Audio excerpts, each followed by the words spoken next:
घड़ी में दोपहर के ठीक 12 बज रहे थे। जगह कराची, पाकिस्तान।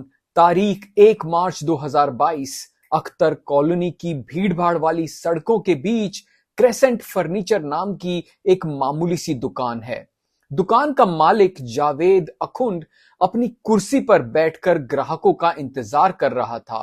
पिछले 23 सालों से वो इसी तरह एक आम आदमी की जिंदगी जी रहा था, लेकिन उसे नहीं पता था कि आज उसकी दुकान पर कोई फर्नीचर खरीदने नहीं बल्कि उसकी सांसें खरीदने आ रहा है। सड़क पर एक मोटरसाइकिल आकर रुकी। पीछे बैठा शख्स उतरता है, दुकान में दाखिल होता है और बिना एक भी शब्द बोले जावेद अखुंड के सर और सीने में गोलियां उतार देता है। फिर वो बाइक पर बैठते हैं और कराची की गलियों में धुएं की तरह गायब हो जाते हैं। पाकिस्तानी मीडिया इसे व्यापारिक रंजिश बताता है, लेकिन दिल्ली में साउथ ब्लॉक के एक बेहद सुरक्षित कमरे में बैठे भारत के national security adviser Ajit Doval जानते हैं कि मरने वाला कोई फर्नीचर वाला नहीं था। वो जाहूर मिस्त्री था जो 1999 में IC 814 हाईजैक में शामिल था। इस वीडियो में हम आपको बताएंगे कि कैसे अजीत डोभाल ने 23 साल बाद IC 814 प्लेन हाईजैक का बदला लिया। 24 दिसंबर 1999 काठमांडू से दिल्ली आ रही इंडियन एयरलाइंस की फ्लाइट IC 814 शाम के करीब 4 बज रहे हैं। जैसे ही प्लेन इंडियन एयर स्पेस में दाखिल होता है, 5 नकाबपोश अपनी सीटों से खड़े होते हैं।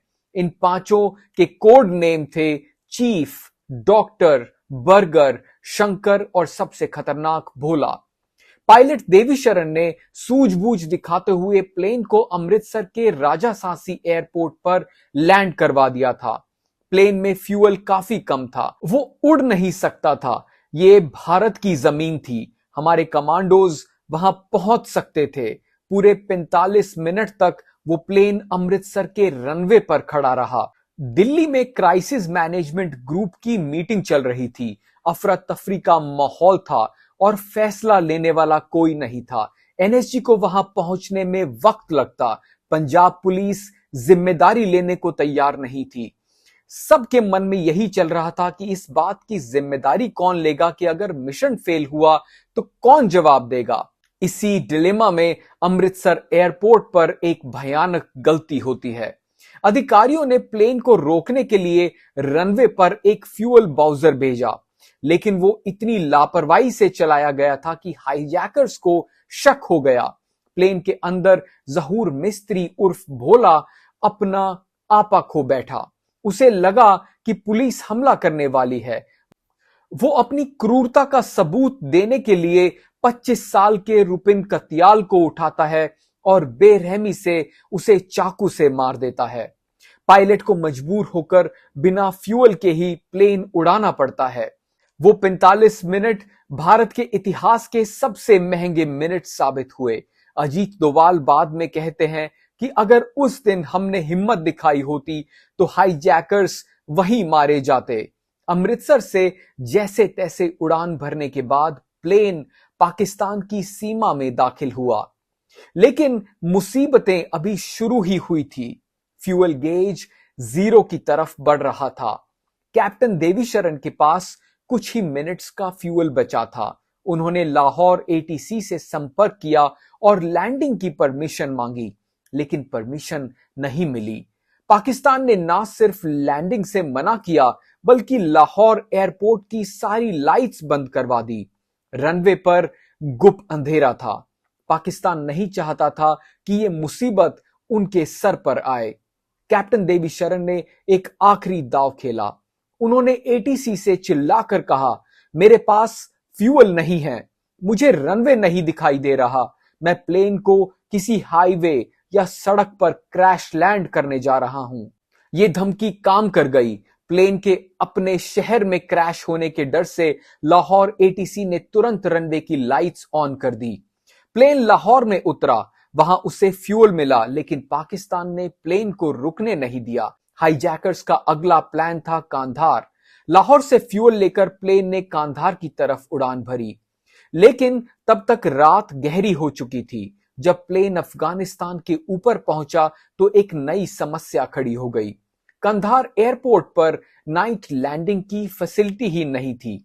वहां ना रनवे पर लाइट्स थी, ना कोई नेविगेशन सिस्टम काम कर रहा था। अंधेरे में पहाड़ों से घिरे रनवे को ढूंढना जैसे नामुमकिन था। हाईजैकर्स को समझ आ गया कि अगर उन्होंने यहां जिद की तो सब पहाड़ों से टकराकर मारे जाएंगे। मजबूरी में प्लान बदलना पड़ा।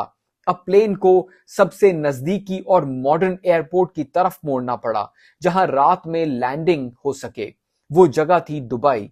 प्लेन ने फिर से दिशा बदली और यूएई के अल मिन्हाद एयरबेस पर लैंड किया। अमृतसर की नाकामी के बाद भी एक और मौका था दुबई। भारत सरकार ने अपनी सबसे घातक यूनिट एनएसजी की 52 स्पेशल एक्शन ग्रुप को एक विशेष प्लेन में भेजा। ये वो कमांडोज हैं जो पलक झपकते ही प्लेन में घुसकर आतंकियों के सर में गोली मारने के लिए ट्रेन किए जाते हैं। प्लान तैयार था। जैसे ही IC-814 दुबई में रुकेगा, एनएसजी स्ट्राइक करेगी। जहूर मिस्त्री और उसके साथियों की मौत निश्चित थी। लेकिन तभी डिप्लोमेसी की दीवार खड़ी हो गई। यूएई सरकार ने भारत को अपने एयरबेस पर रेड करने की परमिशन देने से साफ मना कर दिया। उन्हें डर था कि उनकी जमीन पर खून खराबा होगा। एनएसजी के हाथ बंध गए। कमांडोज अपने हथियारों के साथ तैयार बैठे रहे। यहां 27 यात्रियों और रुपिन कत्याल के शव को उतारने की परमिशन मिली। लेकिन हाईजैकर्स दुबई में रुकना नहीं चाहते थे। उन्हें पता था कि यहां वो सुरक्षित नहीं है। उनका स्वर्ग तालिबान के राज में ही था। अगली सुबह 25 दिसंबर को जैसे ही सूरज की पहली किरण निकली, विमान ने दुबई से फिर उड़ान भरी। मंजिल वही पुरानी थी, कांधार। इस बार दिन का उजाला था। रनवे साफ दिखाई दे रहा था। सुबह के करीब 8:30 बजे प्लेन ने कंधार की धूल भरी जमीन को छुआ। अब खेल बदल चुका था। प्लेन कंधार में था। चारों तरफ तालिबान के लड़ाके टैंक और रॉकेट लॉन्चर लेकर खड़े थे। कहने को वो सुरक्षा दे रहे थे, लेकिन असल में वो हाईजैकर्स का कवच बने हुए थे। भारत सरकार ने अपने सबसे सर्वश्रेष्ठ नेगोशिएटर्स को भेजा। इस टीम में रॉ के विवेक काजू और आईबी के अजीत डोवाल शामिल थे। अजीत डोवाल कंधार उतरे तो उन्होंने देखा कि कैसे आईएसआई के अधिकारी खुलेआम रनवे पर घूम रहे थे और हाईजैकर्स को निर्देश दे रहे थे। ये सिर्फ आतंकवाद नहीं था, ये पाकिस्तान द्वारा अघोषित युद्ध था। बातचीत के दौरान डोवाल ने प्लेन के अंदर जाने का फैसला किया। जब डोवाल प्लेन के अंदर गए तो उनकी नजर जहूर मिस्त्री पर पड़ी। डोवाल ने यात्रियों से कहा, घबराइए मत, भारत सरकार आपके साथ है, आप जल्द ही घर जाएंगे। लेकिन यात्रियों की आंखों में जो खौफ था वो जहूर मिस्त्री की देन था। 31 दिसंबर 1999 भारत को झुकना पड़ा। मसूद अजहर, उमर सईद शेख और मुश्ताक जरगर को छोड़ना पड़ा। बदले में यात्री रिहा हुए। जब आतंकवादी जीप में बैठकर भाग रहे थे तो उनमें से एक ने डोवाल को एक सरकास्टिक स्माइल के साथ कहा, हमने आपके लिए एक न्यू ईयर गिफ्ट प्लेन में छोड़ दिया है। डोवाल तुरंत हरकत में आए। प्लेन की तलाशी ली गई और कार्गो होल्ड में एक लवारिस बैग मिला। उस बैग में आरडीएक्स और टाइमर लगा था। अगर डोवाल और उनकी टीम ने उस बैग को वक्त रहते ना ढूंढा होता तो प्लेन के साथ साथ भारत के भविष्य के एनएसए भी उस दिन कांधार की धूल में मिल गए होते।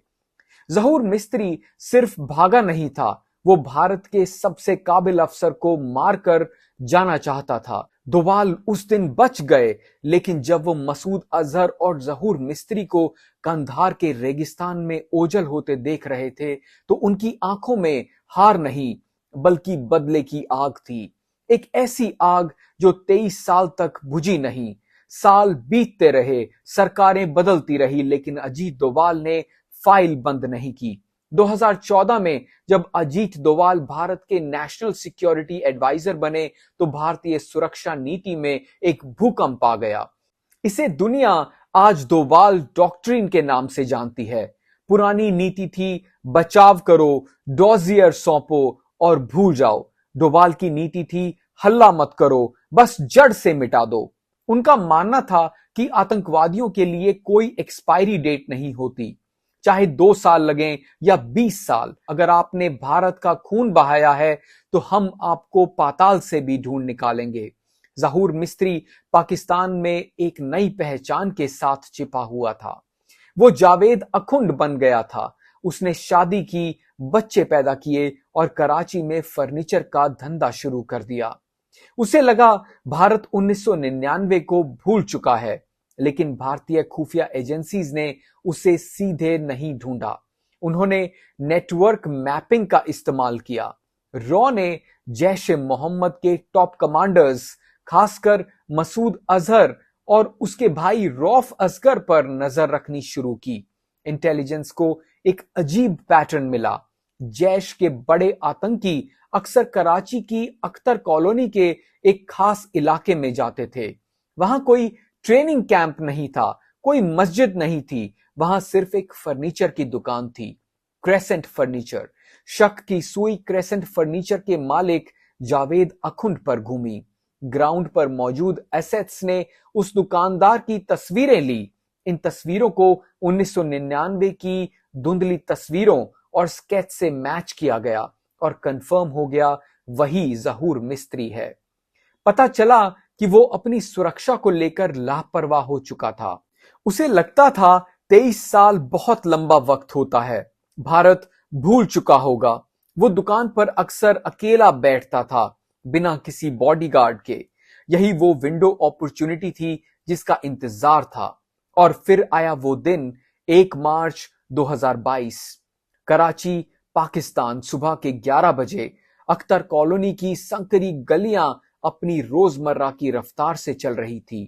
फर्नीचर दुकान के अंदर ज़हूर मिस्त्री चेयर पर बैठा था। 2 लोग एक बाइक पर आते हैं। प्लानिंग इतनी सटीक थी कि उन्हें पता था कि इस वक्त ज़हूर अकेला होगा। पीछे बैठा शख्स बाइक से उतरता है। जैसे ही वो दुकान के अंदर दाखिल होता है, ज़हूर मिस्त्री सर उठाकर देखता है। शायद उसे लगा होगा कि कोई ग्राहक आया है। उसने पूछने के लिए मुंह खोला, लेकिन तभी शूटर ने हेलमेट के वाइजर के पीछे से ज़हूर की आंखों में देखा। शूटर को कंफर्म करना था कि गोली सही आदमी को लगे। बिना एक शब्द बोले शूटर ने पिस्टल निकाली। पहली गोली सीधा उसके सर में मारी। ज़हूर मिस्त्री अपनी कुर्सी पर ही पीछे की तरफ लुढ़क गया। 2 और गोलियां चली उसकी चेस्ट में, ये सुनिश्चित करने के लिए कि बचने की कोई गुंजाइश ना रहे। कंधार का कसाई अपनी ही फर्नीचर की दुकान में ढेर हो चुका था। 23 साल का पुराना हिसाब 3 सेकंड में चुकता कर दिया गया।